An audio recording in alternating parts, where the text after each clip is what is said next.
The I'm Friends with the DJ podcast is brought to you by Grip Tins. Patent pending 100% food grade silicone, BPA free with gecko grooves and spiral ring sleeve for your bartending tin.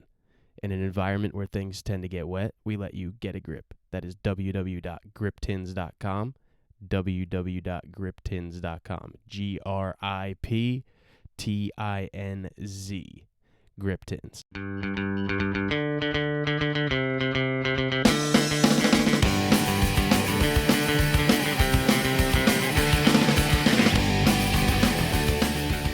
What's going on, guys? This is I'm Friends with the DJ, episode 7. 7 this time. Last time we fucked it up. It was funny, but it's been episode Not 7. funny. No, it's funny. Not funny at all. It's been episode 7 for the past 3 Don't episodes. forget to save this episode, Angelo. This is the official episode 7. Boom. So, we got our guys, Olive Oil here, and then we got our special guest today, Tonesetta. My guy, Gage. What's up, brother? How you feeling? Shit, everything is all good over here, man. Just trying to keep a positive outlook on life at this point. That's all we can do, bro. That's all we can do. So we're actually gonna start stuff out a little bit differently this time. We're gonna end up naming this segment in the future, but we're gonna start off with like a couple of discussion questions, just open to everyone and just kind of I like that. See our little topics. We will be getting into Tone's stories if anybody is wondering. So Absolutely. stay tuned towards after all this is over. But we just want to kind of bullshit right now. Yeah. So I mean, there's so much shit to bullshit. We got people like, oh yeah, I know what's gonna happen in the future. Oh yeah. Everyone thinks they can like guess the future, and it's funny as hell. But yeah, they're called wizards and they don't exist. But yeah, exactly. Anyway, bro, my dad's a wizard. Chill with that. Okay. Yeah. He is. His dad is actually a magician. So yeah, I guess he is like a professional wizard. You're right. No way, really? I'm a mudblood, bro. Take that strong. Yeah, Fisher's dad is legit by trade. Yep. Joe Fisher magic, baby. I've been rocking sand art, spin art for years. Oh my god! He's got an IG page. I might have to follow that. Joe Fisher magic, bro. There you go. We gotta get anything like him, but we gotta get Fish to do a live magic trick on camera. Or I've been trying to get his dad to go to Green Rock. Hasn't worked out. He came. What? He came for a Sunday fun day. Yeah, but I want him to come and like do a magic show. Like how they do it on Wednesday night. Yeah, the amazing magician Joe Fisher here to perform tonight. It's funny as hell. I don't know, man. It's pretty napkins expensive. are in the air, and then like they don't even hit the ground; they just stay in the air. That'd be great. What the napkin? Oh my god, that would be so literally amazing. For my final line. I think everyone would literally be out of their mind if they saw that. Just a bunch of napkins frozen in the air. Well, let's be real. The power of video, I think we could definitely do that. Yeah. Oh yeah, for sure. Well, let's be real. Let's say if you're at a bar, you're going out, you're having fun, yada yada, and you saw a magician walk around at the end of the night. Just think about how banged up you'd be, and love to see magic at that point. Yeah. I know people be freaking out. Yeah, you'd probably tweak. Well, Sunday, like, what the fuck? Birch was doing that Sunday fun days. This guy would just be like walking around, and then one of the bouncers was telling me he was like, yo, that shit's witchcraft. I don't give a fuck what anyone says. I was like. Were people freaking out? Yo, this guy was crazy. He was nuts. He would like make shit. He would make like shit pop out of his phone. Like, yeah, I don't know. Maybe I'm too dumb to see like the fakeness, but I thought that shit was real. I mean, Fisher's dad's a beast. I saw him literally like, I don't know, 2 feet away, 3 feet away. Definitely, not following social distancing, but this is years ago. It's pretty good. This dude took a pen through a playing card and like literally like right in front of me. I'm like, what is going on? I checked the pen, checked the card, everything's like perfectly fine. I was like, this motherfucker. There's only been a few magic tricks where I've been completely like dumbstruck, like where I have to actually try to like grab what they're using, whether it's cards. Like, nah, there's no way that this actually. No, he got me. He got me. I mean, there's a lot of stuff with magic where it's like if you are familiar with how things are done, then you could pick apart things that you don't know. And you're like, oh, so this was a fake thumb, and he had this tucked in here. Mm-hmm. There's ways around it. It's insane. Are you, Fish? Are you saying that there's like core skills in terms of techniques, and like those are the foundation of all magic tricks? Hands. Yeah. You gotta have good hand movements. Yeah, sleight of hand. That's 90%. Yep. Distractions, all that shit. make people focus on something else, like focus on this hand when you're doing something with this hand type of thing. Mm. You know, it's actually crazy coming off this, and I want to hear you guys' view on this. Pickpocketing, like the art and skill of pickpocketers and stuff. It's a little bit like a magic, bro. They literally put your attention and focus to something else, and they change. And I watched like a video, and this dude, it was honestly incredible. Like the fact that this dude just pickpocketing people, and they knew that he was going to pickpocket them, and so they're waiting. You know what I mean? For them to grab in, and he'll do something in terms of like slightly bump into them or ask them a question, like have their focus, you know, somewhere else. It's insane. I think a thing is like that's such a crazy skill, you know. It's crazy. Before you got into that, I was automatically thinking in my head. I was like gypsies. I was like, the people who just like like bump into you, like do like a shoulder rub, and the next thing you know, like your watch or your wallet is gone. Yeah, it's crazy. They're nuts. They're literally how quick, and it's all sleight of hand, all speed. They'd probably be great magicians, and vice versa. Maybe your dad's a great pickpocketer. Yeah, we gotta test Joe Fisher magic out. He's a little wide, so he might not be able to do it, but that's so good. Might be a great pickpocketer. Oh my God. That should be the headline for this. Literally. But all right, so you want to get into it? Oh my bad. I got a question. For us. We'll tie it back to, you know, the whole DJing thing. So it's great. We've been fortunate enough to DJ in New Jersey, and I think you know, I think it's a great place to DJ. You know, we got a great selection of lounges, you know, bars. Definitely our nightclubs that rather are up and growing. And, you know, we have access to Philadelphia and New York. But guys, like, I want to ask an open format question here. You know, do you see yourself traveling, and specifically what I mean by traveling, like temporary living or permanently living in other different states, different, you know, countries to kind of pursue your music? You guys ever see like doing something like that in the future? I mean, I never personally, like, I wouldn't think about like going to move somewhere else and doing that. But like, I think if I really started making hits, you know, say I would go out to Cali, you know, like I would go out to LA or something. And like, I just feel like everyone's out there, and also it depends what kind of music you're making. If you're in the production. So like wherever your production goes, like, I think that's where you should, and like wherever their location is, that's where you should go out towards. So, but I would like to play in like, you know, Philly, like local states right now.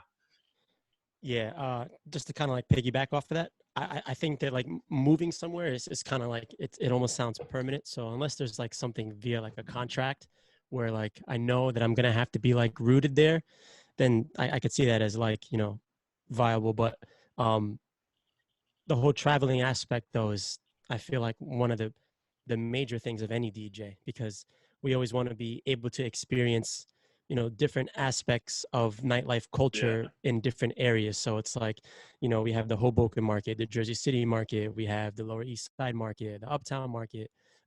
Then in Philly, I was actually fortunate enough to have a friend of mine who DJs out in Philadelphia. He actually booked me, and he gave me my second headlining slot for the night. He was like, listen, I'll open up for you. He's like, I want you to come rock out. He's like, I want you to do your thing here. By the way, his name is DJ Ron B. His Instagram is DJ from Last Night. Yeah, man, it's one of the homies from Philly, man. A bunch of good guys that run over there. But yeah, traveling is, you know, you're getting paid to, you know, quote unquote, when you get to that level, see the world. You know, Philadelphia isn't the world, but you know, you get out of that element, and it's like, all right, cool. Like, this is a cool experience because you're in completely new, for you, you know, like uncharted territory. So I think, Tone, you're more comfortable with all that too, and you've seen it. You've also been to Hawaii, which is pretty crazy too. Yeah, that was just a quick story off of that. My friend Richard, shout out to my homie Rich. He has a friend who lives in Hawaii, and a lot of people that live there happen to be, you know, also stationed because they're in the army, so they're in the armed forces. So my friend Richard, he has his own production agency called Real Life Entertainment, and he linked up with one of his other buddies that also runs, you know, nightlife parties down there in Oahu specifically. And so he was going on vacation, and he said, look, listen, I'm trying to link together with one of my buddies that throws parties out there in Oahu. He was like, would you be down to rock? I'd be, of course, you know, instantly, like, go to Hawaii. I'll pay for vacation at a party, you know? Yeah, I mean, if I had it like that and they wanted to pay for everything, that's cool. I'll just get paid for the night. I'll buy my own ticket. And luckily enough, man, I was just able to kind of like ring around stuff. I had a friend that works for United. So I was able to get on a buddy pass system. So the flight was like $100, Wow. which is dirt. Yeah. So it wasn't expensive to travel out there. I had a place to stay, so I was comfortable. And so we ended up linking up with another nightlife agency out there, and I got to play in a spot called Hawaiian Brian's, and they actually have a lot of big like festival DJs and producers actually play there, which is phenomenal because That's awesome. as any good. Yeah, go ahead. No, I don't. I was just gonna say, like, I feel like I never see a lot of the big name guys ever post about DJing in Hawaii that much. I know, which is it's crazy, but like if you actually go on Hawaiian Brian's like IG page, like you'll see people like that play in festivals that are just like there like randomly. Like That's I think awesome. I might have seen like Laid Back Luke there one time. I was like, oh snap, like this is cool, like this is dope.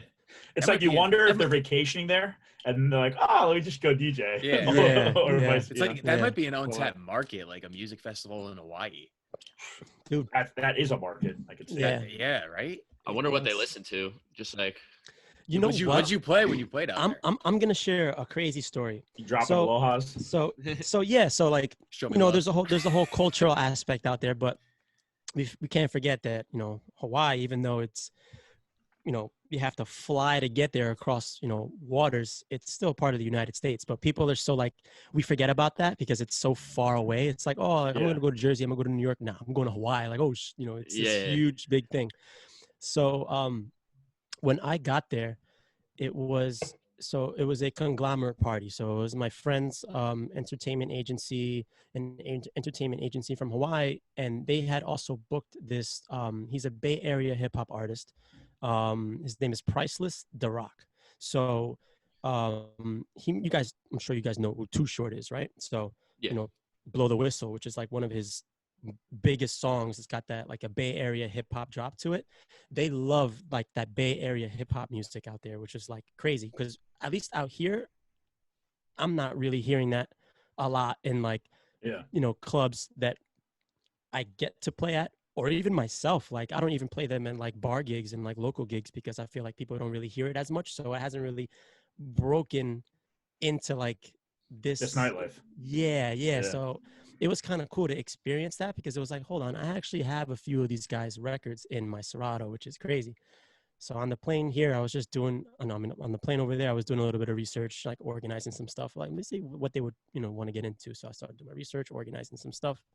And they actually, I was blown away by this, by the way.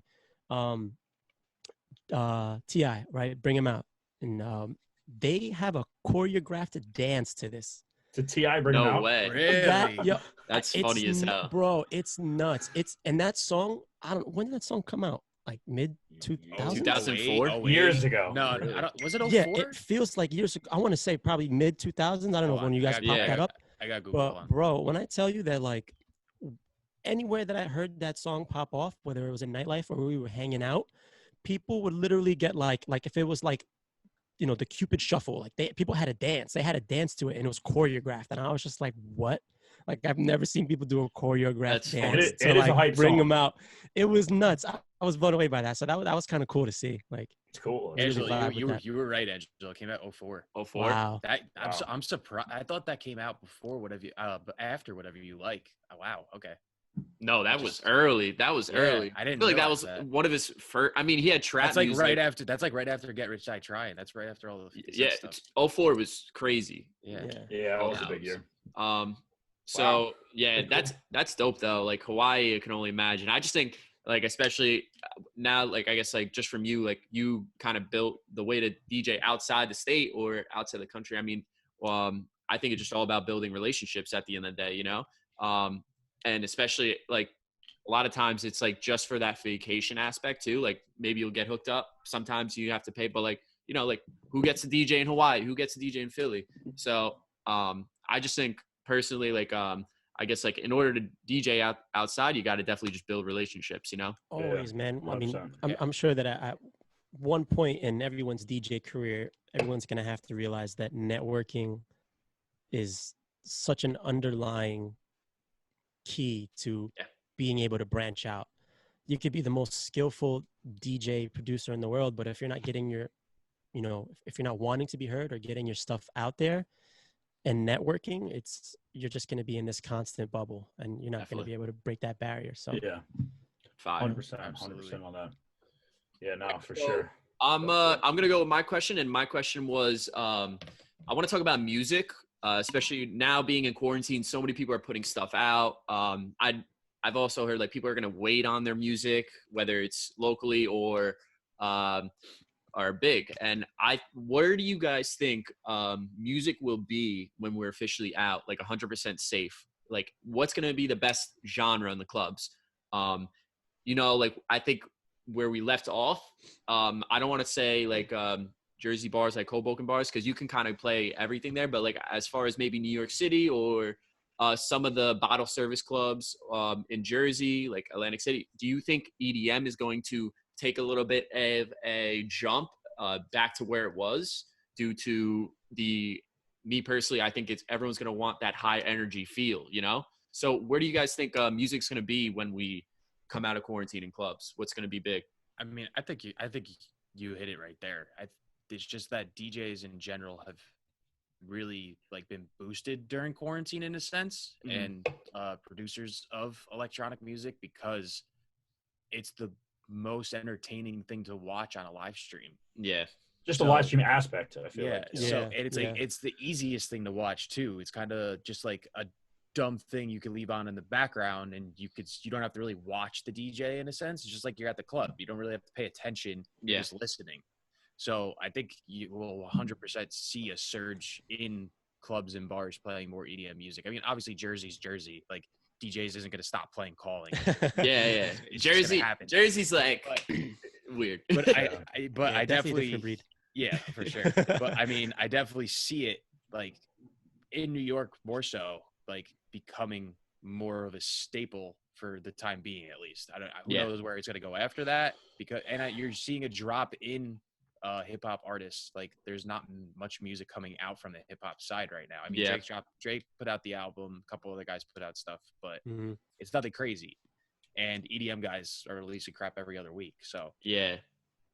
I mean, I agree too. I mean, I think the whole bottle service aspect kind of drifts away, where people like, I just feel like, they get the bottle service for that experience, that clout almost, and like, I feel like that'll kind of take a turn away from, I mean, not hope. I mean, I love hip hop music too, but like, I love EDM and tech. So like, I would love for that, and just people just go out and have a good time instead, Right. Yeah. I mean, we talked about that before on previous episodes, where it's just like, I think having this break from nightlife is just going to bring everybody back to the early to mid 2000s time, when you would go out and have fun, like the pre-Tinder, pre-Uber, pre-internet, that kind of thing. The way that I'm looking at it is that it's a huge reset button for. I mean, for us as entertainers, it's pretty much everyone's on a equal playing field now. Like, so I saw a funny meme. That's dope. And it was just like, it's like, like there were DJs and producers traveling the world, but it's like now everyone's a bedroom DJ again. It's like 100%. But we're still for those that are engaging with their following and stuff like that, doing lives, as long as IG doesn't kick them and stuff. But being able to like still maintain that aspect of like that presence, that it was like, okay, like you're playing in these premier spots, but like, are you still a human being at the end of the day? It's like everybody, we go on somebody's popping like IG. It's like, oh man, this guy looks like, or girl looks like a god on IG, but it's just like, but can you come down to a regular level? It's like, we all started somewhere. We all had to, build our way up. So it's like, do people feel like they're too good for doing IG lives? Maybe they're, I kind of look at it like that. And it's just like, I've seen a lot of DJs that don't want to do it. Is it because they don't feel like entertaining for quote unquote for free? But I mean, I've seen DJs, and I do it specifically too. I put my Cash App up on my lives, and I've gotten people that have thrown me cash, and I'm like, all right, I'll make my few bucks here and there. I'm entertaining people like I would do any other day if I was booked on a Friday, on the weekend. So just still keeping that presence of like, it's not just a fad. This is something that I want to continue to do. I enjoy doing it, and however I'm going to bring that entertainment across to you is what it's going to take, period. So I like that. Good point. I definitely like that. At least from the question, kind of going back to hip hop, like EDM debate. As much as I would like to see like, EDM surge, because I am, naturally EDM type guy specifically. I love my tech and underground stuff. I really don't think it's going to change much, to be honest with you. I'm going to challenge you guys a little bit, mainly because like the people that are listening to the DJ live streams, like our crowd is, in my opinion, liking more EDM better. So they're going to listen to it. And yet there's probably tons and tons of DJs out there that are playing, more hip hop and more, more rap, and they still have their crowd. I don't see like that much of a change where we're going to be able to notice it. You know what I mean? I still think it's just going to be back to normal. I think people are just going to be more energetic to go out. We're going to see a lot more people go out. I don't really see like a catastrophic change when it comes to music, because I feel like New York has always been routed into, that hip hop scene of what New York is. So I just can't really see like that much of a change. Yeah. I agree. Yeah. Go ahead. I was going to say, like, I think it's going to have DJs digging a little bit more deep instead of playing the hits for hip hop. I think that's going to be really interesting and cool. Cause like, I don't know, like, I don't know if people are like, I don't know. Is it going to be the same when hits are played?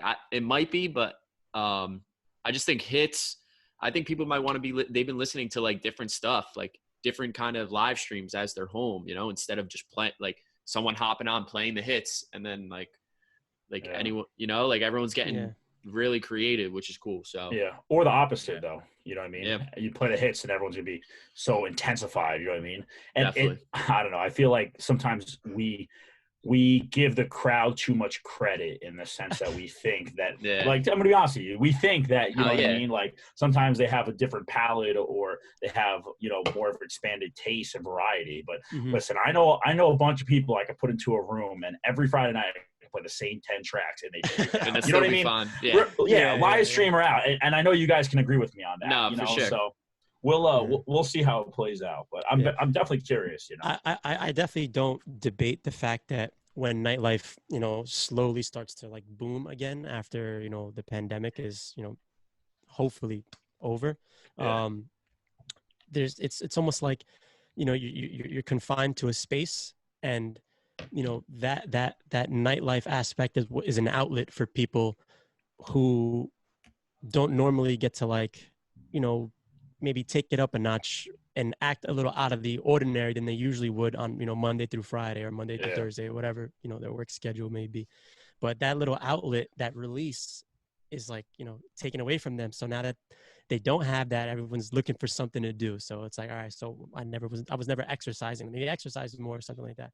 So hopefully when nightlife comes back, and people are just going to come in with an energy and a level like, all right, cool, like if life feels normal again, like what I was normally doing or going out every Friday or Saturday, it feels good, and I'm just gonna definitely. So hopefully people will appreciate it too. I'm excited to see it. I'm excited to see it. Don't take your DJ for granted ever again. Oh man, Well, just don't take ever. Just don't take going out for granted. You know what I mean? Like the time that you're like, oh, maybe I shouldn't go out. No, now you're gonna go out. You might be stuck for 3 months. Oh my God, God, as much as possible. That's what I think. I think it's gonna be a huge. I'm so excited to see it. I just want to. I'm excited to see it unfold. I'm like, I don't even care about like going somewhere. Like obviously I want to be working, but like I just want to see pictures of all the lines. Yeah, it's gonna be like a mass crowd of people just waiting to get in spots. And I know I think I can speak on behalf of all of us here, is that as entertainers and DJs, producers, we miss that adrenaline rush. Oh yeah, so much. Playing in front of a bunch of strangers and then like getting a reaction. That for me is such a fuel that like people will think that I've been drinking all night, and it's like, honestly, I'm just amped. Like it's different. Yeah.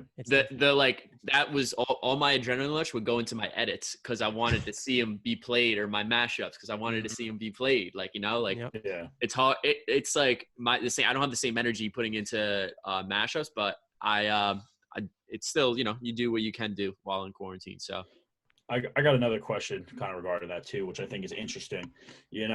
Right now, at least my kind of opinion of what I've seen on a day-to-day, Hoboken is slated for like, Fridays for some bars, aren't too good. Saturdays, I feel like each bar in Hoboken does well. Maybe if they do a Thursday or a Sunday, they have a thing. But I feel like after quarantine, it could be a huge change in Hoboken in terms of a ripple effect. Like maybe every Thursday is going to be packed at bars, or Fridays and Saturdays and Sundays.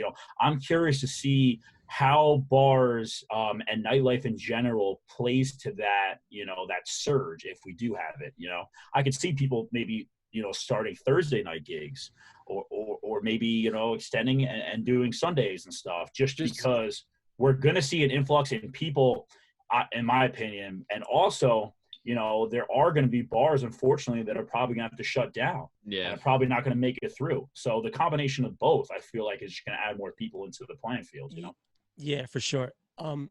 In a way, I kind of look at it as it's a gift and a curse in the sense that it's like, it's unfortunate that, for this to happen on such a grand scale and that, people are passing away from this. It's very, very unfortunate. People are not working, the economy's tanking slowly and people are worried. But most importantly, people want to be healthy. But just to sidebar off of what Oliver was saying was that I think he's absolutely right in the sense that there's going to be more slots for programming for certain bars and clubs that maybe weren't doing that altogether. And here's why. Because once nightlife, begins to open up again, we're still going to be socially distancing to an extent where, maybe certain towns will hold restrictions on the cap amount of people that can be right in a venue, right? So let's just say like if a place can only hold maybe random bar, I don't know, like 150 people, maybe they'll keep it at 50. So to compensate for that, maybe some establishments will want to open up more days for programming, and bars that maybe never even had nightlife will maybe try to step in and get into that arena. Because think about it, surge, there was times even before I started DJing and before I broke into the Hoboken market where I would drive down Washington and literally every bar had a line, and it was phenomenal. It was dope to see. Really? It was like, wow, Yeah. Mills was huge lines. The lines around the block. Tally Ho. Cadillac used to have lines around the block. Man, literally insane.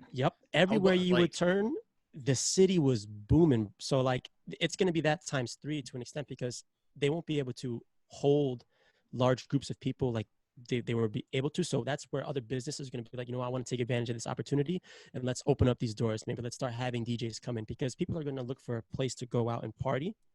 And if one establishment can't accommodate that, another one will and step in. So, that's how I feel about that. And I think a lot of it, especially for the Hoboken market, it might fall on the fact of whether or not when we come back, like based on which, because if say we come back July, a lot of people might just hit the shore. Yeah, like, you're right. Like that whole surge that we might be expecting, but just to play devil's advocate, obviously, like I think a lot of people are going to be going out regardless of where it is, but just say like everybody just goes down the shore and Hoboken's a little bit slow. Like who knows? Slow to what they expected, probably. Right, exactly. Like you never know. Yeah, I feel like it depends. Like if it's September, it's football season. Like obviously, it's gonna be crazy. Hoboken is gonna be a madhouse. Yeah. But I mean, if you got DJs, Bar A, Porta, like all those spots open, Parker House, whatever. Yeah, no, you're right. It's gonna be interesting to see it all play out. Honestly. Oh, I'm excited. Sure. I just want to see it. No, so am I. I just want to see it too. Parking's gonna be a bitch, though. Oh yeah, I know. Ubers and actually, let's talk about parking. Where's the go-to spots you guys park at? You guys have any go-to spots in Hoboken? In Hoboken, I mean, we do. Yeah, we do. We got go-to spots. We got our gem. You guys have a gem. You know what? I think so. I've been fortunate enough to actually be able to find parking spots decently within walking distance to where my gig is for the night. Okay. Me personally, I don't know like those secret like in the cut spots where it's just like where you're gonna park. Only because one, I think that they might be too sketchy and my car is probably gonna get towed. Or you're honestly, I would never take a chance. Like I see so many alleyways, and I'm like, what if I left my car? Yeah, I've always wanted to too. I'm not gonna lie. Every time I see Tone Park, he's always on Washington. Like he gets fucking spots, right like, where everybody's walking around. I'm like, how the fuck? Like I usually go train station. I go right across the train station. Me and Merkel actually had one time where we parked in different spots. I parked on River, and Merkel parked on, was it First? Yeah. Merkel parked on First, and the whole block of First and a little bit of the block of River, some fucking dirtbag went off and knocked off everybody's mirror. My mirror got taken off when we were DJing at Mills. Oh my god! Wow. Yeah, this dude was like ripping off mirrors. There was 4 and cars. I was parked a block and a half across away. The street. I was parked a block and a half away from Merkel's car, and mine got taken off. And I was like, "What?" Both of our mirrors got ripped off. But anyway, our go-to spot though, it was prior to that, but ever since that. You sure you want to announce this? Yeah, you might. I'll you might just have to text us and censor that. No, there's a lot of spots. There's a lot of spots. Give preference though. It is a little. It's not necessarily the closest. It's a little bit out of the way. You will have to stop in front of the bar and drop off your equipment first. But do you know the big park that's by the baseball field? Yeah. Okay. If you're going down Hudson Street, first come into Hoboken, you make a left and then another left right by Stevens. It's free parking. Free parking all night. We always park there for Stevens students. Park right by Stevens. But it's not parking just for students. There's no signs that say it. Never got a ticket. Even overnight though. Overnight. Overnight. There's no signs anywhere. Bro, that's like the go-to spot. It's literally the Hoboken gym. I know exactly where. I know. It's by the water. Street right up. It's kind of by the water. Yeah, you got to go. If you go down the hill, it's like Blue Ale House or whatever. Near House of Q. Near House of Q. Yeah. Yep. I know exactly. Greg always parks there. Always. Yeah, it's a go-to spot over there. I mean, it is a little ways away, but let's be. Yeah, I think technically you can't park there like from the hours of like 6 a.m. to 6 p.m. or 7 a.m. to 7 p.m. like during like college hours mostly. Yeah. But we always get in 7, 8, 9 o'clock on a Friday or Saturday. Yeah. There might be like a street cleaning thing. Yeah. Maybe, but. Bro, I'm telling you though, you can like. I don't think we've never found parking there. Like we check other places spots out, and if we can't find it, that is our instant go-to. And we always park there. Yeah. I mean, I get tired of the walk because it's a little ways away. Like to go to Green Rock, it's not far. When they had the line bikes, though, it was the best. Man. I was ripping line bikes. You know what? I'm actually upset at myself that I haven't like actually utilized that like means of transportation yet. But I know they put them away, during like the colder months, or at least they try to, whichever ones haven't been stolen or like chopped. Like, but I gotta mess with that. The one thing I should have used before quarantine. One thing I should. You guys haven't lied, bro. We took them one day, beginning at the end of the summer. Actually, we took them from Green Rock to Pier 13 and just like rode along the water the whole time. It was so much fun. It was like a group of 10 of us. We were like a squad on line bikes. Yeah. Fishes get mad at me because I purposely like try to find line bikes. Like he'd be like, "Bro, let's just walk," and he's like, "You're really gonna leave me?" I'm like, "Bro, I'm gonna lime," and I'd like walk farther to try to find the line bikes. I'd be like, stuck on my phone. It's down this way. I'll work with please. Staring at his phone, getting hit by a car. No, we're good. But I love those line bike things. They're so fun. So good. To come back, but all right, yo. So I just wanted to ask you guys really quick a little stupid question. This is very dumb, but basing this in the quarantine that we're in, it's a would you rather question. So would you rather have a sink or would you rather have a toilet? What does that mean? Would you rather have a sink or a toilet? What do you mean? What does that mean? It's pretty straightforward, dude. In our house? Yeah. Would you rather a sink or would you rather a toilet? Sink. It's very simple. You said sink? Well, sink. A toilet. A toilet. Where would you wash your hands? I'd rather have a toilet. You got a shower, bro. You don't need a sink. Yeah, true. That's it. How do you know if you have a shower? A shower is not a part of a toilet. I know a lot of half bathrooms that don't have showers. You said toilet or sink. We should shower out. I never said anything about a shower, though. Would you rather have a toilet or a sink? Oh, he's tricking us. Then why did you say a shower? Because I have a shower in my house.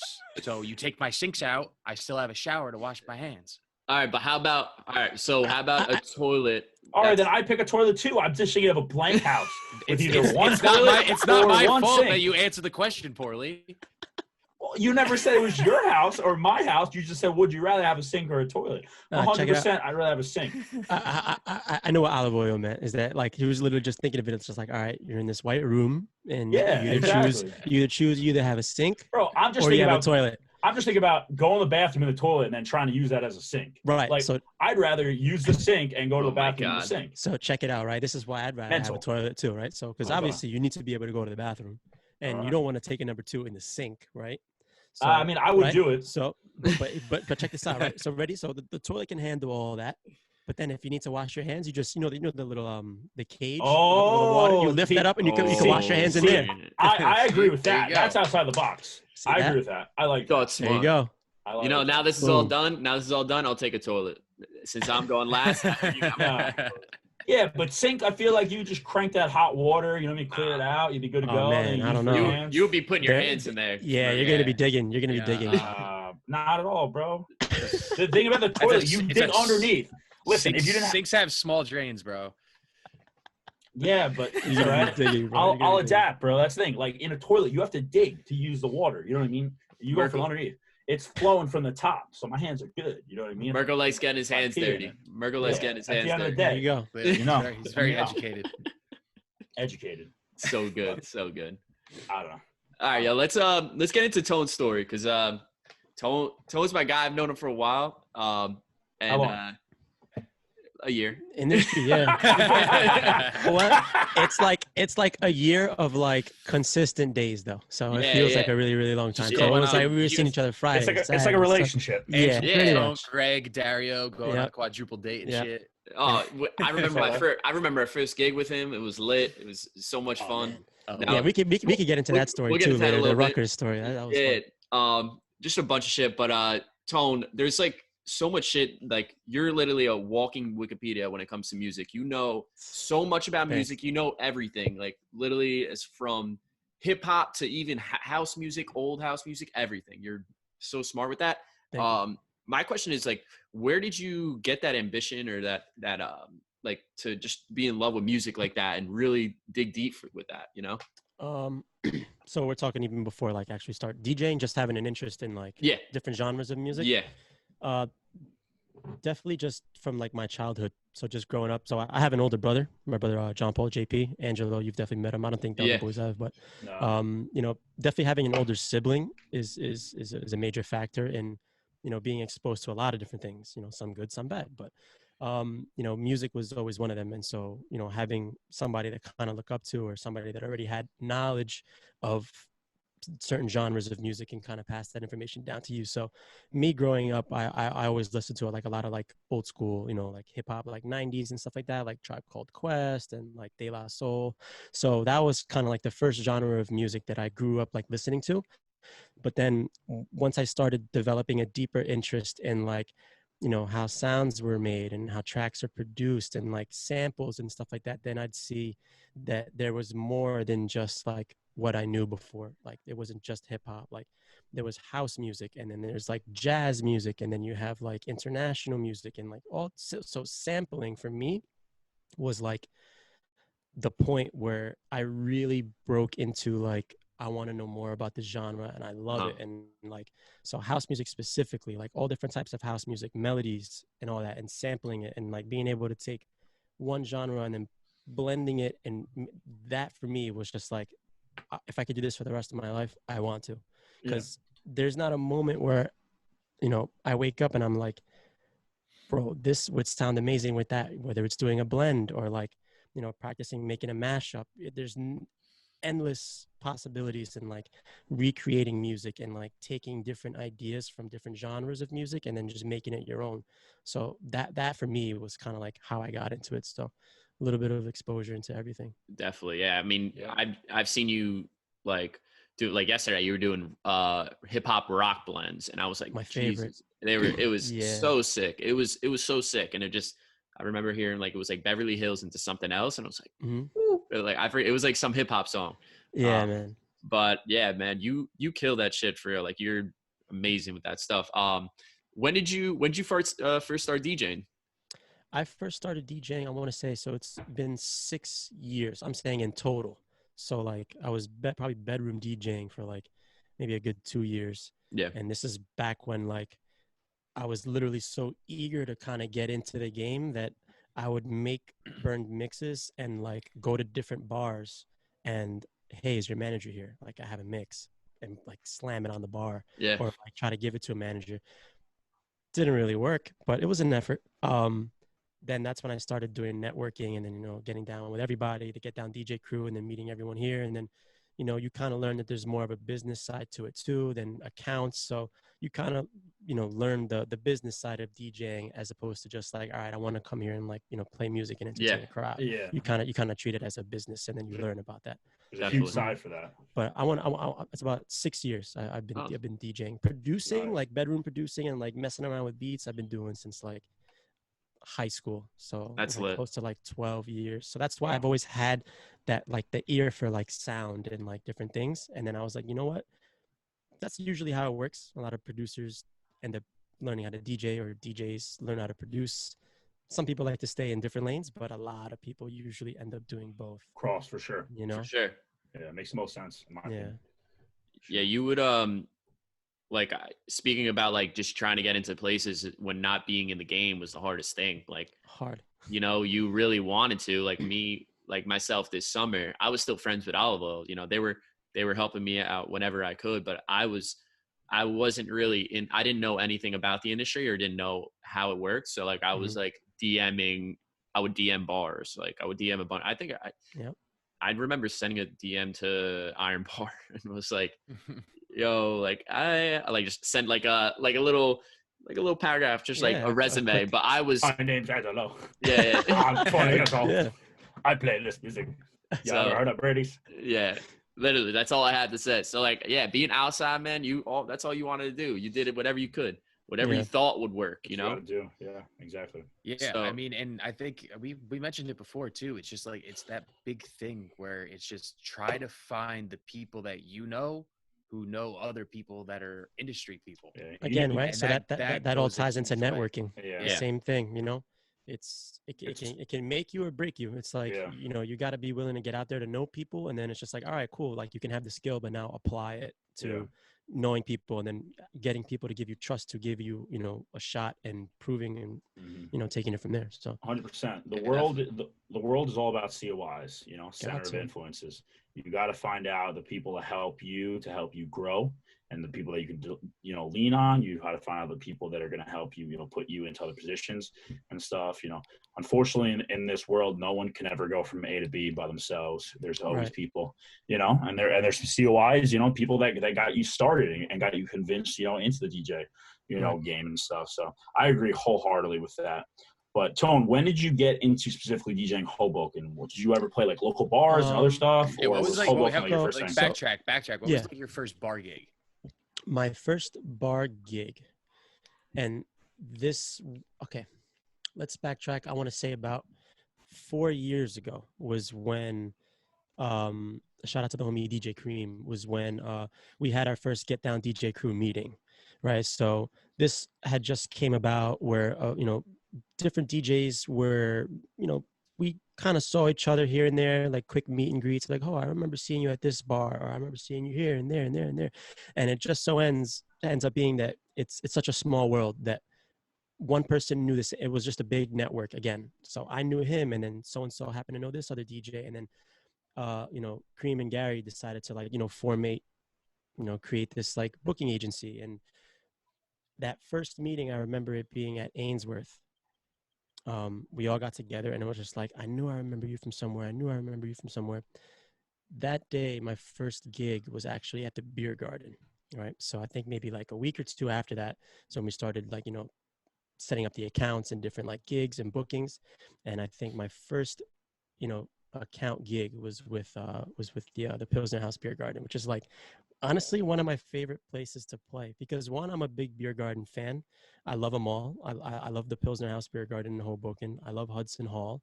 I love Lutz Beer Garden in Jersey City. Lutz and Hudson are dope. Yeah. They're all good. super Yeah. cool spots because like especially around that time I was still in college, so like it was the norm to kind of just go out and socialize in these big beer halls because one, I'm a big fan of beer to begin with, and so to have different variety was always a catch. But then the fact that like the atmosphere and the aesthetic of how a beer garden looked, it looked almost like old. It was cool. Like the huge wooden tables and like that aesthetic. It's like was all just like rustic and It's stuff. like, exactly. it's like Viking-esque, a little bit. Exactly. So you ever been to Zeppelin Hall in Jersey City? Yes. Yeah, there's huge tables. Gigantic Going barbecue and all that stuff. So I was always a big fan of like that beer garden feel. And so my first gig was there about 4 years ago. And I loved it. I developed a good relationship with the managers there and the people that were working, the day managers, the night managers, the owners, and that happens to be one of my favorite like local bars to play at. Such a cool, laid back, open atmosphere. You can kind of juggle around different genres of music and just take people wherever you want to go. It's fun. It's fire. It's I a lot love of playing fun. there. I love the staff there too. You do Sundays every week too during football season too. Yeah. So which is it's crazy, man. It's that being one of the first places where I did a DJ gig. I decided to take it upon myself to actually have a meeting with Dave, the manager there. And I was like, look, listen, I don't really see Sundays booming here that often. It's kind of more of a family-friendly place. Like on Sundays, I think that's the only establishment where they allow adults to bring in their children. And so I had a meeting with Dave and I said, look, listen, it's like, I'm interested in like trying to develop like a football party here, a football viewing party for the season. And we sat down, we had a meeting, we had a talk. We ended up, getting it up and running. I'd make flyers, I'd DJ, and it was just a lot of fun. You're adding a different element to what people were already, kind of experiencing, like, that whole feeling of a Sunday, kind of like brunch feel, because it's early in the day. It's like 1 p.m. Right. And people would be there with, their children and whatnot, but it was just like a big party. So I'd be playing like old school hip hop. The game would be on. I'd cut the volume, vice versa. I'd switch it. And it just made so much sense because this place is so big and it has an outdoor section that I was actually like, why are you not already doing this? Like a lot of different bars in Washington already have their football Sunday programming. It's like, why are we kind of like behind on the ball? Let's do that. So yeah, it's a lot of fun. I like how you introduce a new idea to the owner too. Like a lot of DJs don't have they don't ever think to do that. They kind of just like keep it to themselves. But I feel like we kind of have a really good sense of what's going on. So we should definitely be open to just opening up new ideas to the bar. I know, Oliver, you guys kind of like always helped out like Green Rock, especially just come up with ideas. You guys are always so close. I mean, doing stuff like that, it helps develop your relationship with owners and managers that much more. Yeah. And that's what you want. You want to have those relationships with those definitely. People. At the end of the day, those are the people that are paying you. So. Yeah. Right. Exactly. The way that I say it, it's such a win-win on both ends. It's because it's like, yeah, okay, like, I'm gigging here, so I don't want to just be a face that comes in and like, rocks out. Like, you got to establish a relationship, get to know each other on a name basis, and then kind of take it to that level where it's like, all right, we both want to win. It's like, I want to make more money, but I also want to help your establishment make money too. Let's try to introduce new programming ideas here and let's see how it goes. And it's like, win-win, easy. I think the biggest thing that happens too, unfortunately, is sometimes owners and managers kind of overlook the fact that, as DJs, we play at a lot of places. So we see what works and what doesn't, So, I've always, fantasized an idea of potentially owning a bar or a club, hopefully in the near future. So I have been kind of obsessed on seeing the process in the day to day. So that's been a big thing, specifically kind of through our process of Green Rock, to try to, obviously not overstep our boundaries, but try to add as much as we can to the bar and grow it. Because at the end of the day, we want to play bigger parties and have more opportunities and help them grow. I think that's the biggest thing that you can offer as a DJ, to kind of show them that, especially, and you can gig and play at, let's say one place every couple months, and it's a little bit harder to do that. But if you get to the situation where you're, pretty much a resident and you're playing there a lot of times, I definitely, think you kind of should, sometimes throw your 2 cents or, offer options on, how to grow the bar. I mean, I think it goes a long way, because people don't expect that. They don't expect, you come in, DJ, make your money. But if you can really offer something to them, and give them a different idea and different spin, it opens their eyes. Right. At the end of the day, you become more valuable, You can bring another DJ in and play every week. If you're coming in and throwing a different idea for the night, you become a value to the bar. 100%. Agree with that. And then, like, as a personal, like business branding, me, I've never had a, like a football Sunday, residency, during the football season. So I was like, you know what? I'm usually off on Sundays. I'm usually hanging out. It's like, why not try to combine both? It's like, when I finish my gig, I can go meet up with the other, with the guys, and then we can all hang out. And that was pretty much the format, is that everybody had like their own little football Sunday gig.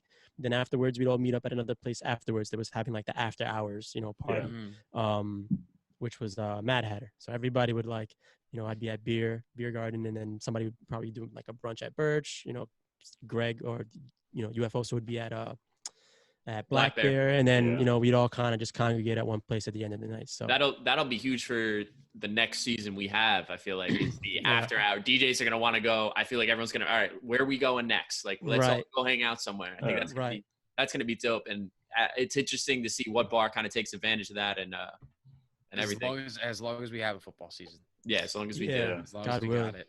God willing. Seriously. Tone, I got a question for you. Yes. Would you say you necessarily have like a sound, and if not, like, what's the type of genres you normally play? I know at the end of the day we're all open format, we play everything, but you have a personal liking to specific music that's like your go-to? I want to say, as far as having a sound, it's kind of hard to pinpoint exactly what that sound is as an open format DJ, because we have such a passion for so many different genres of music. Yeah. I agree with you. But if I had to pick, like, in the moment, top 2, I would have to say it would have to be somewhere between, and I love hip hop, but I would have to say it would be between anywhere from like Afro beats or like reggaeton to like almost house music, because I'm Puerto Rican, so I come from a Latino background, so dancing is part of the culture, it's part of the blood. So anything upbeat is automatically going to be a rocker. So whether it's Afro beats, reggaeton, whatever, anything that falls within that line, so anything that keeps people moving, fast paced, is what I like. I love hip hop, but sometimes there are some hip hop tracks where you're not really dancing to it. You're kind of just like, head bobbing or like swaying. I kind of like to get people to interact more. So like, grinding action, So as far as sound, I would say that, but really love it all. I'm a huge fan of the Afro beats right now. Like, I don't know if it would be, it's like that tribalish, like that Stavros vibe, Kevin D, like all those remixes are like popping for like open format clubs. I feel like they kill it. And then we always have this discussion. Alvo actually put me on, because Tone, I know you love Kreider. So like fucking, what is it? I know where you're going with this. Jungle House, and so we always called like that Sunnery James Orion stuff. So like a lot of drums, a lot like of but heavier. It's got like, a lot of like chanting. Is it Jungle Terror? Is it Jungle Terror? Well, or like Jungle Terror is more like, I think, like 140. I don't even see. This is the Dude, problem. We don't know. I know. We classify stuff differently. And there's every little genre, but we always Here's the question. We always called it Jungle House versus Tribal. I mean, are you finished? Yeah. I would kind of consider that more or less the same thing, because there's a lot of percussion and a lot of drums in it, so you kind of get a jungly feel, but it's also a tribal feel. So I would kind of consider that the same thing. Yeah, that's what I said. For me, what would you consider like Henry Fong? Was that just more pure electro? I mean, he definitely incorporates that, that Afro, like old Henry Fong. Old Henry Fong. Yeah. Like Heinz Up and what's that? Wynham. He's got two. Wynham was huge. I still put Henry Fong as like an electro bounce guy. But he's got a jungle feel, though. He's got a jungle. Yeah, he's got a jungle feel. He's got that offbeat. He does Moomathon, like all the time. He does a lot of stuff. That's another thing with this Stavros too. His Moomba stuff goes off. Yeah, early on sets, like they're so well done. He's got so many good reviews. So all those like classic throwback bangers, like Single Ladies and crap. Oh, yeah, money. That's the great thing about music. You know, at the end of the day, like I think of it as like a puzzle in the sense that you could throw so many pieces into together to fit them, and you can still come up with this puzzle creation, a masterpiece. You know, so many of these songs and artists, play a bunch of fine lines. You know, I don't know a single DJ that just plays one genre and like that's it. Yeah, man, it's tough. It's tough to do that unless you're specifically known for that. Like, there are some DJs that produce only one type of sound, so it's like unless you're selling tickets specifically for that and you're known for that type of music, it's really hard because the atmosphere can change in the blink of an eye. But it's the way that I see it is that like guys like Oscar G, for instance, he plays like a lot of like Latin house and stuff like that, and kind of got percussions in there and stuff too. So that vibe it's always up tempo, but it's like on the sexy like house Latin-ish vibe. And he's been DJing and producing in the game for so long that he's already got a grassroots fan base where they kind of know what to expect, right? So that's why he's a ticket seller. You put somebody like that on a flyer, they're gonna buy that because they know what they're gonna receive. Exactly. Where it's like if you get you might get some really great open format DJ on the bill, but because he's open format, there's so many different, elements to it that you never know what you're going to get, but it might be a great party either way. So, it's tough to pinpoint. Jersey loves Oscar G. He sells out. Yeah. His parties in seconds. When did Dark Beat come out? 2002. It's a while back. It's old. Wasn't Whoever's phone that was, Merkel, was that your phone? Mute that. I don't know. It's always that might be on a computer. Always too. Merkel. It's always a Snapchat or something. It's always me, but I got the best questions though. No, I actually have another question for you though, Tone. About like Con Fuego. So I've been seeing on the internet and I saw something about Con Fuego. Well, I beat you to it, kid. I beat you to it. Hey, I don't really know what it is, so if you guys could tell me a little bit more, even you too, Angelo, because I know it's like associated through Get Down, correct? I mean, I know it's a party at Porta in Jersey City, correct? Yeah, it's all right. I had no clue. Wow. It's like it's a partner. Like Get Down's like a partner because one of our guys, Dramos, he hosts the whole thing. Shout out Dramos. And first of all, Dramos is like the most like sponsor us. Yeah, please. Breakfast Club. Yeah. Dash Radio. Come on. Plug. He's like the most. He's so fucking hardworking, right, Tone? I mean, Tone. I feel like you guys grow in a better relationship. But I did one Con Fuego party. I don't know how long it's been around. I figured you've been with the first one, right? Yeah. So the first Con Fuego party that we did, it was me, Dramos, son of the gentleman. His name is DJ Jules. Shout out to Jules, man, great fella. And my boy DJ Biz Nice, who's a Jersey City resident, super cool, down to earth guy. Good people, yeah. Fire, good people. So pretty much, how I saw the party come together was Dramos was just texting. We had a big group chat, and he said, "Listen, guys, I'm trying to put together a party. Are you interested in DJing at in the basement of Porta?" And I said, sure, any time that there's an opportunity to break into a market, Jersey City or anywhere really, you're going to take that, right? So yeah, of course. He said, look, I'm working on getting the Monk Room. That's what it's called. The basement of Porta is called the Monk Room. It's like, I'm working on getting the Monk Room on like a monthly party. And we'd be rocking out from like 9 to 2. I said, sure. There's 5 of us on the bill. We all split an hour, chill, cool vibe. And it kind of adds that basement feel, that basement party to it. Like it just kind of takes you back to, any basement party that you went to was usually a good one. Right? It's a fire vibe. It's some of the best. It's really some of the best I've ever had. Right. Some so of the best times. like especially like during my college days, like any basement bangers, you'd see people like making out or like dancing on the wall. Whatever you see on that wall stays on that wall. You got people that got their gene ink that they smeared all over the place. But the amount of flooded bathrooms. Oh God, Jesus, horrible. So yeah, John Moss just pretty much just got a group of guys and he said, like, listen, I'm putting together this Fuego Party. It's going to be a mixture of, like Moomba. It's going to be reggaeton, a little bit of hip hop, house, whatever you really want to do is cool with me, but we're going to kind of keep it like this, like Latin-ish vibe.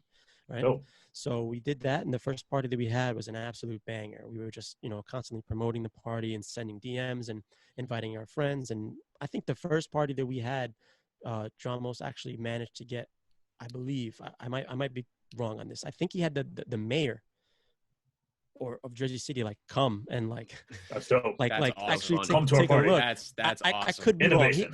He had a political figure.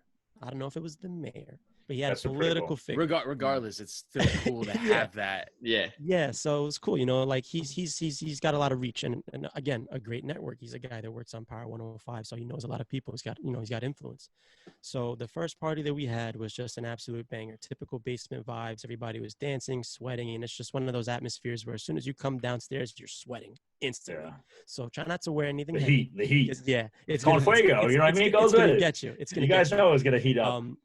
Yeah, we went all out that first party. I remember he had a graffiti artist actually do a mural for the theme of the party outside while tickets were being sold to get into Porta, and that was dope. And so we kind of had we were supposed to have a raffle giveaway, but when Dramos actually saw the finished product, he was like, you know what, I'm actually just gonna keep this. He decided to not give away. He's like, I'm gonna hold on to this. Yeah, super cool party. Wow, that's pretty cool. He's I think he's we're on good to our people. sixth. I think we're on to our sixth one, and the one that you were in, where Dramos had you in, that was dope. I think I might have caught a bit of your set. I was running a little bit late. Yeah. I don't know if I was double booked or something, but it's so much fun, bro. How was your experience? The fact that when I went upstairs to Porta, it was dead upstairs. Everyone was trying to get downstairs, cramming in. It was crazy. It's literally it's only half an hour sets, half an hour. Actually, it's 45 minutes, but I was I had to run out because I was DJing at 46. But it was literally just the vibe down there. Everyone just wanted to have a good time. No one complained. And then his whole theme with the photography is so cool because he uses the his photographer literally uses the fucking. I forget I don't even know what the name of it. Like a filter or a camera lens or something like that? No, he doesn't even have a real camera. He has a disposable. Polaroid. It's like a Polaroid stuff. Yeah. Oh, that's pretty cool. He carries 50. He definitely has a camera if he's a photographer, but yeah. No, more so specifically is the Polaroid, right? I like that. The old vibes, they print them out. Yeah. Super cool, man. I took out. I still didn't get the pictures developed. I bought some disposables, and I was taking pictures for Green Rock Sunday Fun Day. So I still never developed them. I got to see how they came out. It probably came out dope. Bring back disposables. I love that crap like that. It's just the little crank. It's different, man. It's different. Yeah, it's cool. I thought that was just everything behind that party is sick. And now he's doing, which I kind of don't I don't really know the full details, but I know with Dash Radio too now, which is super sick. He's bringing on 4B. I saw Major Lazer. Yeah, and he's insane. He's putting on all these young DJs, or these DJs, these local DJs. Doug was the resident DJ for Major Lazer. That's actually where I first saw it. So sick. Sick. I saw it through Doug, and that's why I was curious. I looked, and I saw Angelo's name. I saw yours on their Tone for a couple weeks back. So I honestly, to be honest with you, I didn't even know it was an actual party. I thought it was all virtual. Yeah. I had no clue. So what are you guys doing now with it? Well, obviously now it's just virtual, and you guys looking to get back. Right. So before I even get into the Dash Radio aspect of it, right, kind of when the pandemic was starting to really unfurl. So I'd say maybe 1 or 2 weeks, almost a month into it. We had a group chat, the guys from Fuego, and we're just I want to be able to keep bringing this party, but obviously, all the nightlife scene is completely shut down. So no bars were letting people in, and we were like, how can we bring this still to people and let them, still get that vibe that we were giving to them, on a monthly basis. And Dramos was like, Zoom party. We're going to try to do a Zoom party. And to be honest, I had never heard of Zoom before. I feel like technology comes and goes, but Zoom I only heard of once this pandemic took place. Yeah, I'm same as you. I had no clue what it was. And like I've heard of Uvo or Ovo. Then there's Uvu, yeah. Uvu, and I remember Skype. that was big. Skype. Like that was big back in college. And then you got like platforms like House Party, even though you could only hold like 8 people in there. Like I forgot about that. Angelo reminded me about that one night. To be honest with you, my work, WebEx, a lot of people use Yeah. WebEx. Yeah. So Jamos was like, "Yo, let's put together. We're gonna do a Zoom party," and I was like, "Honestly, that's pretty dope." And I wasn't really aware of the software and like how it worked. I just figured, all right, cool. It's a video conferencing application where people can virtually talk to each other. And he was like, "Yeah, it is, but with the account that I have, with the subscription, I think you can hold up to a max of 100 people."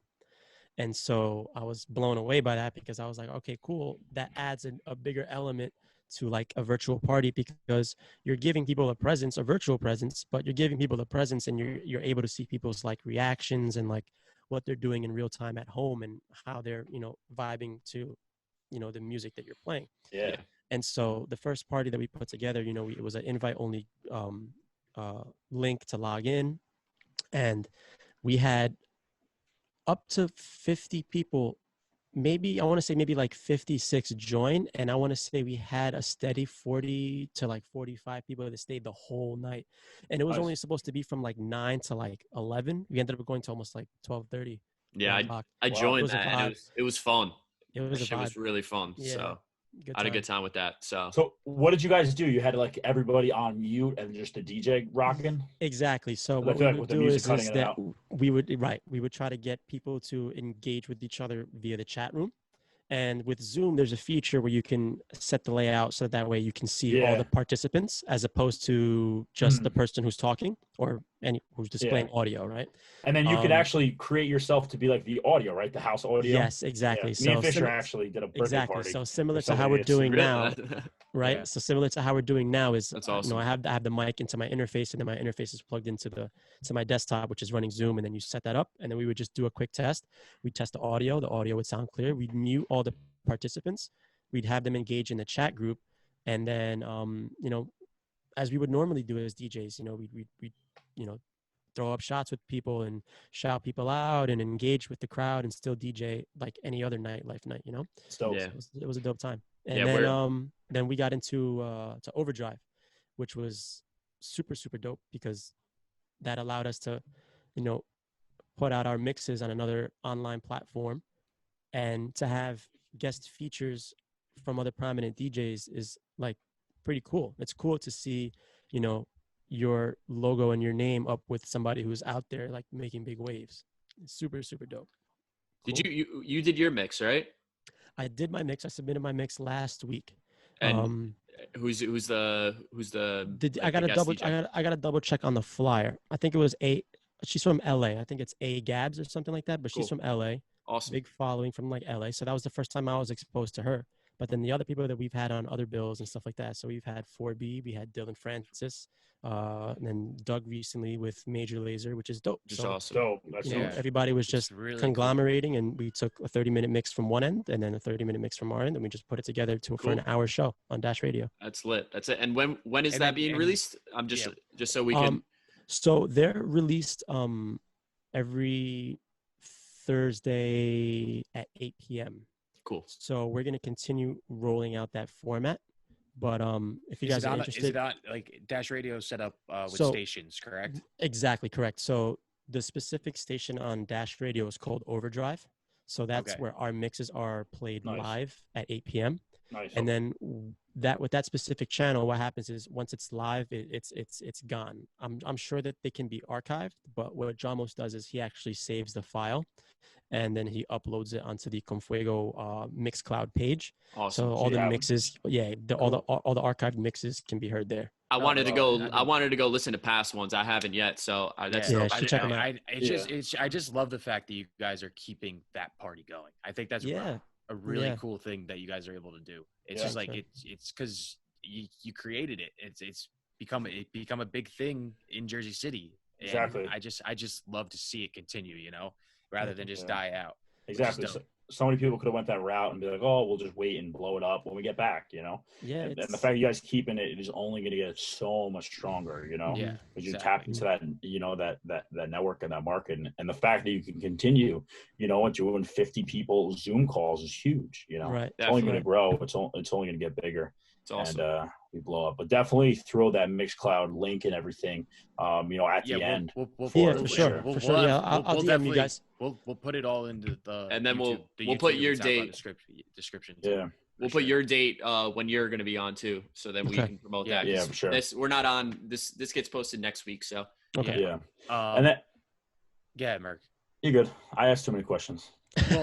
Well, mine's like kind of like going back to March, so go. All right. So I just wanted to talk about really quick how we were all gonna fucking room with each other in Miami. Oh my god. Yeah. Heartbreaking, bro. That's so heartbreaking. And sucks, man. it's just depressing to think about, man. Yeah. We would have that would have just been such a good time. That for me was like it was a 1-2 punch because I was actually supposed to be going to EDC for the first time in Vegas. Wow. I forgot about that. I didn't know that. I forgot about that. Wow. It was going to be a crazy lineup. Like I had so many things going on. A jab and a hook from Tyson, man. It sucked. It sucked. I had a good month of gigs lined up. I had a wedding set, so I was good for traveling. And then I was supposed to. So it was Miami Music Week. That was gonna be my first time for Miami Music Week. Come back and then go to Vegas. Oh, and then this all unfurled and kind of just have to reschedule. It's crazy to think about at the time when we all actually hopped on a call together and we're like, oh man, you know, the mayor's closing down, you know, for COVID-19, and we're like, I don't know, maybe we should back out. And I have friends being like, you're idiots. It's gonna be Miami Music Week's gonna survive. Doesn't matter about Ultra. It was so funny. Just telling me I'm, like, you know, so dumb. Nah, we'll be good. We'll be good. Let's go. Listen, let's be real. The Ultras shut down, but the pool parties will be open. Yeah. We made the best might be closed, but the beach might be open. Everything was shut. Everything was shut. It's crazy. It's crazy how we undermined the whole situation. Yeah. Because we were so eager to go, and then it was just like, bro, the whole world is like shut. Got all our money back, everything. Like we were good to go. You know? Definitely. It worked out, but which was did you guys end up spending that money on anything? Did you guys use that money? I'm curious because I mean, for example, I did. I spent that money. I bought CDJs. Nice. Now I'm rocking a whole set. I don't know if you guys can see, but there's my little setup. There we go. There you go. Is that the latest mixer too? What is that? Yeah, it's a 900. Yep. Nice. NS2.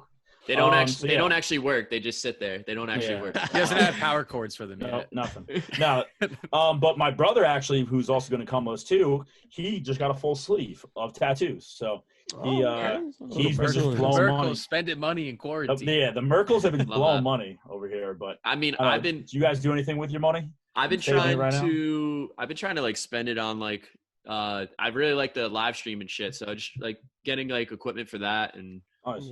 Just stepping up my game with that. I mean, that's all I can do now. I want to screw it, you know? Trying to finance this whole thing now kind of like woke us as DJs up as like, all right, so we entertain publicly, but what about, you know, privately behind closed doors via online streams? So allocating those finances to like getting a decent webcam or like a subscription-based service where you don't have to worry about getting kicked. Yeah. You know? So we gotta make a huge change over to Switch. I think all DJs should do that. I think it's Twitch. Huge. Yeah, I think we need to because it's like we try to bypass so much on IG, and IG really isn't letting up the reins on like copyrights. And it really, it's crazy. It really sucks. Yeah, it's just everybody just kind of has to stick to be like, we have to do this, and you just have to adapt to integrate your audience to go and create accounts. Exactly. And you have more of a chance of people like again, it's not really about people staying on. It's about like it depends what your head's at, but like I think you have more of a chance of people staying on the whole time if you're on Twitch because you can put it on your computer or you know like it's not like okay, let me go on my phone.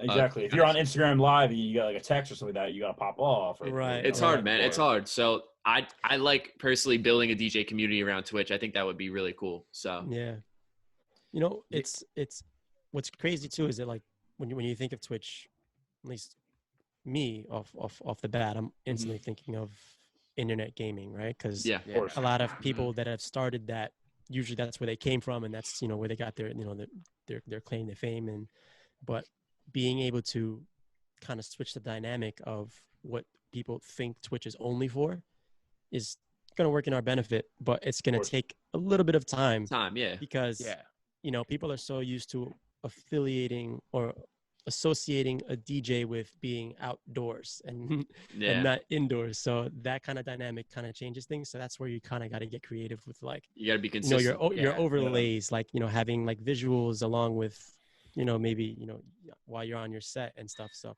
I've seen a lot of interesting things. That's Angelo's, the one. Angelo's got dope stuff. Like, I've seen a lot of great DJs, you know, really take advantage of the opportunity and try to maximize, you know, how their overlays look, which is cool. Yeah, really, that's really the cool. that's the one thing that I like about the live streams thus far, is just seeing the different locations that everybody's going to. It kind of like reminds me of back when we were in college. We would go to all these different schools and play, and just seeing all these different houses and how they're laid out, and like this one was built in the 1800s. So like seeing different backdrops for all these different DJs, I think is really it really catches my interest for whatever reason. Yeah. Tone, you're on. Wait, my bad. You're good. Tone, you're literally been DJing on a roof too. I was tuning in yesterday. Which is dope. Yeah. So that's another thing. It's called Sunset Sessions. So now that the weather is, you know, slowly getting to be borderline summerish, it's still a little windy. Baseball but weather, baby. Yeah. And that's another thing that got canceled opening day. But yeah, so I've been doing like this thing called Sunset Sessions. So I'll check the weather report. I'll see if it's clear, you know, sunny skies, if the, you know, the weather's going to be decent, or if it's going to rain. Because the last thing I want to be caught with, you know, on the roof is with all my gear. Like that. So I always, you know, try to be like a weatherman, and I'll let people know, hey, you know, I'm going to be doing my sunset sessions on this day. This is the weather. This is how it's going to look. So I decided to do that a few weeks back because I don't have a great external webcam where I can really kind of give people more of a visual, like, it's not as visually entertaining, kind of just looking at me. Whereas, like, if I'm doing something outside, I have a great view on this roof. Great view, so, like, you can see the, like, the back, you know, it looks nice. And you can see actually the sun setting. So I'll DJ at a certain time, catch the sunset. Skies are clear, and just, you know, kind of just vibe out. So that's kind of been something, a new little thing that I'm you know, doing. And I'm going to try to keep it going over the summer, you know, because from the look of things right now, nightlife is going to be pretty much postponed. Here's a question for you. For a while. You know, we get back into the swing of things, and we turn to more of a normalcy when the bar is open. Are you going to continue to do the live streams? Are you going to continue to kind of grow that market? You know, where do you see yourself doing? Absolutely. Me personally, I've took a leap to DJing full time. I had left my job last June before my 29th birthday, and I was just like, listen, I had to talk with myself, and I was like, you know, I'm pretty much already fully dedicated to it. I want to put all my energy into it, all my time, my creativity. I was coming back from work days being tired, and then I would always have an excuse for, you know, not putting enough effort into more creativity and doing stuff. So I was fortunate enough to be able to get enough gigs where I can, you know, sustain, you know, DJing full time. And so I feel that, again, from a business perspective, being able to do that and having more time to do it, you know, I'm not booked on Monday, Tuesday, Wednesday, maybe Thursday. Then the weekend at nights is when, you know, those time slots are taken, right? So what I'm trying to do, and what a lot of DJs are doing, or they should be doing, in my opinion, is taking advantage of the opportunity to kind of build something a little unique to them as entertainers and keep it, because you don't want it to just be a fad where it's just like, okay, he was going live every day, because then it just looks like you were only really doing it because you were part of, you know, the hype train. You know, everybody's in the same predicament. So it's just like, all right, well, how do we continue to interact with our audience? All right, what do? We go live, right? So I think that I want to keep doing it so that way people get more familiar with it. And granted, you know, people aren't going to be able to catch like an early morning set, but similar to how radio stations will do like a lunch break mix, or like, you know, an after work, you know, vibe, something like that. So around those time slots, or like 5 p.m. or something like that, before we even have to gig, you can continue to entertain and maybe do like a little pregame or something like that. And like, you know, Yeah, So, that's I like that, and I agree with that yeah, wholeheartedly. Yeah, me and Merkel were talking about it. It's like maybe we hop on, do a set on a Wednesday or a Thursday, and it hypes up our Friday more. Yeah. Instead of just posting That's the our same goal. flyer over and exactly, over exactly. again. It Like, becomes very, very redundant. You kind of you're throwing that bait out there, and it's just like, all right, cool. Like he Exactly. was playing some Yeah. stuff. Like I want to go Yeah. check him out. You know. Yeah. I've And seen. that's the thing. Yeah. Well, no, go ahead, Merkel. You're good. Yeah, the same thing like Fisher said. Like, for example, at the end of the day, all our followers is going to come see us on a Friday or Saturday, Right. as much as we like it or not. So just being like, oh, maybe, you didn't catch us on Friday, but this is some of the stuff that we played, just to keep our followers interactive. And I think like a Tuesday, Wednesday, or Thursday is huge, maybe like once a week or once every 2 weeks to do something, just to add that extra value. Because at the end of the day, we get back to the swing of things. We're posting flyers, we're posting pictures. That's most of our content. Maybe we're posting up mashups and other stuff, but we're really just convincing people to get us to see us in the bars. And this is adding a completely different aspect of it. Come see us live. Interact. It's like here's a mini set. Now come see the full set. Yeah. Right. And the thing that we've noticed, is just the amount of, growth within our social medias, Instagrams, and probably you guys have seen it as well, due to this. I think people are obviously a lot more receptive because they are looking for forms of entertainment and they're looking for something to do. So, the DJs taking advantage of the live stream, I think you're doing yourself, a very good job. You're doing yourself. Definitely. Yeah, it's a great, it's not a disservice to you at all. Yeah, I'm saying I think personally you're doing something disservice by not doing it. I know. That's what I'm saying. You got to use this at our advantage. Like I agree with Tone. You were like, okay, use something with your personality or like to kind of develop in your brand. And I think that's you at this point in time. You have to give it your all to get a following, get more of a following than you had before. Have people that really believe in your brand. And another thing is too, like with me, like I've been doing video games. I fucking love video games. Like I'm pretty good. Like I hate to, don't hype yourself up. Don't hype yourself up. I'm better than Merkel and Fish at Warzone. I'm better than Fish. I still don't have. I still don't have a win with you on my squad. So I have wins with crappier players. I'm just get out of here. You got wins with me. I'll tell you that. Get out of here. So I think I really believe listen, developing more channels to your brand is dope right now, especially with I'm friends with the DJ. We did not plan to do this even we planned to do this without quarantine. Way before quarantine. Nice. Before it was like end of the summer. So we never got around to it kind of thing. We were just trying to figure everything out. And we still are figuring everything out. Yeah. Still figuring it out. I like it. I like it. I like how we're at right now, but it's only gonna get better just from throughout the week. So I like the fact I think everyone should use this to their advantage right now. Yeah. And you're sorry. One more thing, Tony. Your personality comes alive in the live stream in terms of if you follow me and Fisher and you follow Oliver, you might only see just the surface level of what we do. And seeing a live stream, you could really see like an interaction of what we would do actually at the bar. We perform the same way. Like when we do live streams, we actually perform. Like that's what we go for. So just showing your personality in your venue can definitely just attract people that may have followed you and now say, hey, I'm actually going to check them out and I'm going to go out to see them. So right. That's kind of why, why we're pushing it. You guys are wearing different outfits every live stream, which is cool. We're trying new themes and stuff. Yeah, it's awesome. And it works. 90s night. 90s night. So sorry for cutting you off, Tom.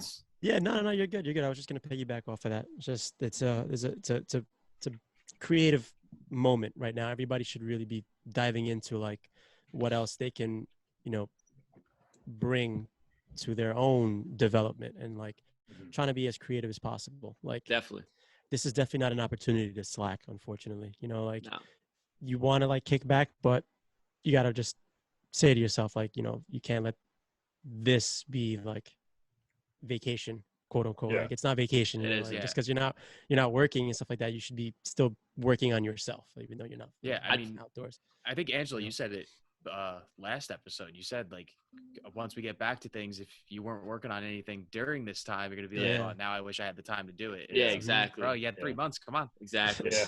Even from the production side, like I know a lot of people should be pushing mashups or pushing remixes and originals and stuff. And just even getting better in that aspect is huge, So maybe you're not really showing it, but just personally, getting better and picking a goal is huge because at the end of the day, you're not gonna get this time back. Definitely. So, all right, guys.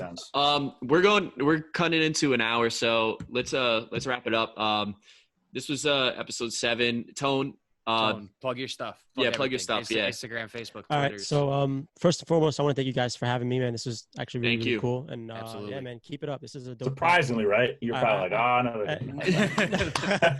This is Never cool. called Angelo. This is cool. This is really, really cool. So again, DJ Tonesetta. My real name is Gage. You guys can follow me on Instagram at Tonesetta Official. That's TONESETTA Official, and that's across all platforms. That's on my Mixcloud, my SoundCloud, my Love Twitch, Love my IG. How it Nice should and be. easy, baby. Nice How it and should easy. be. You know. Oh man. So there we go. That's right, guys. Thank you guys again. Make sure you guys subscribe to this channel, like the video, comment, share it with people. Share it. Go follow There we Tone. go. Go check out the. Go follow Tonesetta. Go check out the Fuego sets on Mixcloud. We're gonna have everything is gonna be in the description too. Yeah, we'll have it all there. All links. So now, are you Tonesetta because you set the tone, or are you Tonesetta because there's no one better? You know what? That was actually a question that we didn't get into before we close it out. Yeah. So the origin of my DJ name, right? Let's get it right. The origin, right? Right. So how I came up with my DJ name is that I didn't want it to be like kind of like cliche where it's like super obvious, where it's like oh, DJ this, like a certain thing that they do, like DJ Scream. It's like, okay, I guess he screams a lot. Like I didn't want it to be like that or anything. I wanted it to be a little bit more applied, right? Like, no, I'm just thinking of something. I'm not gonna say it online. I'm not gonna say it, but I'm thinking of something. We'll say it off where camera. I'm going. So how I came up with Tonesetta was that, you know, as an open format DJ, you know, I kind of like to set the tone of the room. So it's a phrase that people will say as kind of like a statement, meaning that they're curating a vibe. So like as a tone setter, what you do is like you kind of change the atmosphere of whatever room that you're in. So I feel like I do that with the multiple varieties of genres of music that I play. So I was like, you know what? I think this is actually a name that I can live with. Like I'm okay with that. That's and cool. I call you Tone. Like, a lot of people just keep the tone like. I honestly thought your name was like Antonio. Tony. I swear. I always thought Tone said it was like an Anthony or Tone or something like that. It works. It's fire. I love that. Just short. Yeah. Word. There we go. So now we finally know Tonesetta. There you go. Right at the end. Mirko was waiting to use that card the whole time. That line to you. Is it Tonesetta because you set the tone, or is it Tonesetta because there's no one better, baby? Ooh, like that one. Huh? Oh my God! All right, we gotta mute Mirko's mic. Definitely. All right, guys. Episode 7 closing out. Thank you guys so much. Thanks for hopping on, bro. Thank you, Tone. Appreciate you guys, man. This was awesome. Thank you, guys. Take care.